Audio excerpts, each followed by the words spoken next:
Joshua Mwakalobo ni meneja mafunzo na usimamizi kutoka CRDB Bank Foundation. Jambo hili ambalo limeandaliwa na serikali, sisi kama taasisi ya kifedha tumelichukulia kwa ukubwa mno. Ukubwa huu ambao tunataka kuhakikisha kwamba vijana hawa ambao wameona jambo hili kifanyika kwa ukubwa wake litaleta tija katika nchi yetu. Sisi kama taasisi ya kifedha ambayo imelenga kabisa kuhakikisha kwamba ina support initiatives au shughuli mbalimbali za kiserikali, sisi tumeona tuwe mlango au tuwe watu wa kwanza kabisa kwenye kushiriki jambo hili. Ushiriki wetu upo sambamba na maono ya taasisi yetu ya CRDB Bank Foundation ambayo inalenga hasa katika kuwajengea vijana uwezo. Uwezo huu ambao unajengwa ni upande wa haya nitakakwenda kuyataja. Moja ni elimu ya fedha, lakini mbili tunahakikisha tunatoa elimu ya ujasiriamali kwa vijana na wanawake. Tatu, pia tunahakikisha tunatoa usimamizi wa biashara changa, za kati na za kuendelea. Na hasa pia kuna wengine ambao hawajaingia kwenye huduma za kibenki moja kwa moja, tunahakikisha kwamba wanakwenda kuingia kwenye huduma za kibenki, tukihakikisha baada ya mafunzo hayo ya elimu ya fedha mtu ajifunze taratibu nzuri na namna gani ya kwenda kuwekeza fedha. Amezungumza hapa Ahmed Ali mwanzoni kuhusiana na IST. IST kununua ni zaidi labda ya milioni 3, ni zaidi labda ya milioni 5. Tukizungumzia katika elimu ya fedha kwa kidogo tu nikizungumzia, tunazungumza namna gani salama ya kutengeneza thamani ya pesa. Tunaamini katika milioni 3 kuna shilingi 10,000 pale zimechanganywa au kuna shilingi 10,000 zimekusanywa kidogo kidogo na hadi kufikia milioni 3. Sasa elimu hiyo ya fedha inalenga katika kuhakikisha kwamba mbali na kwamba inamnufaisha mjasiriamali mmoja mmoja katika kutunza fedha zake, lakini pia inasaidia kuchagiza ukuaji wa uchumi wa nchi yetu.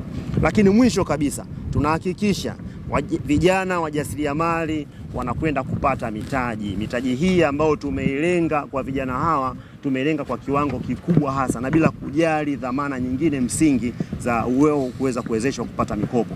Tumekuwa tukiona taasisi nyingi za kifedha zikitoa mikopo kwa kutumia dhamana. Sasa leo hii au siku hiyo tarehe 14, basi watakao kuja kushiriki watakwenda kukutana na fursa kama hizi.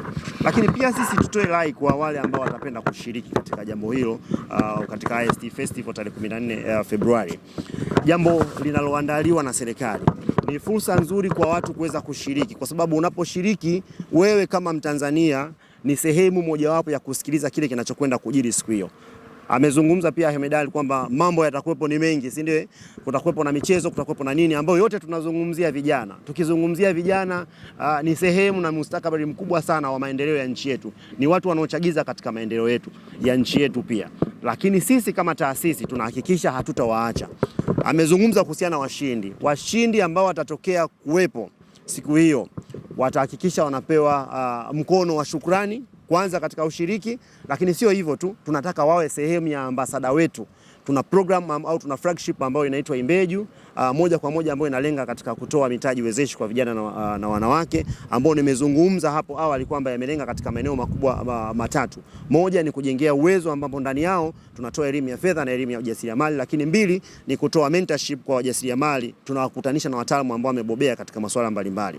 Lakini mwisho tumezungumzia kuhusiana na utoaji wa mitaji wezeshi kwa wajasiriamali bila kujali vigezo msingi vya uwezeshwaji wa kupewa mitaji. Nimezungumza kwa ufupi kwamba tukiwa tunatoa mikopo tumekuwa tukiangalia uwe na dhamana, uwe na nini, lakini siku hiyo itakuwa ni fursa ya kutoa maelezo ya kina kwamba si lazima tuwe na dhamana. Kwa kuanza unaweza ukaanza na biashara ndogo ndogo na baadaye ukaenda zaidi huko unakokwenda. Na jingine labda nichomekee tu hapa pia sisi tutaanza pia na sisi tutakuwa tuna jambo letu tarehe 12 mwezi Februari 2026 ambalo litafanyika Dodoma. Kuna program na kuna seminar maalum ambao tunaita kwa jina inaitwa Go Green. Tutakwenda kutoa mafunzo pale kwa wajasiriamali vijana. Tunaomba pia ushiriki wawepo. Baada ya hapo tutakwenda kushiriki katika zoezi letu au katika jambo letu kubwa la IST Festival 2026. Kwa hivyo mimi naomba nitoe rai yangu kwamba tuko tayari kusapoti shughuli hizi ambazo zimeandaliwa na serikali, lakini pia kushika mkono kijana mmoja mmoja, tukiwa tuna lengo la kutaka kila mmoja aweze kuendelea kwa kupata au kwa kuwa karibu na huduma za kibenki moja kwa moja. Nashukuru.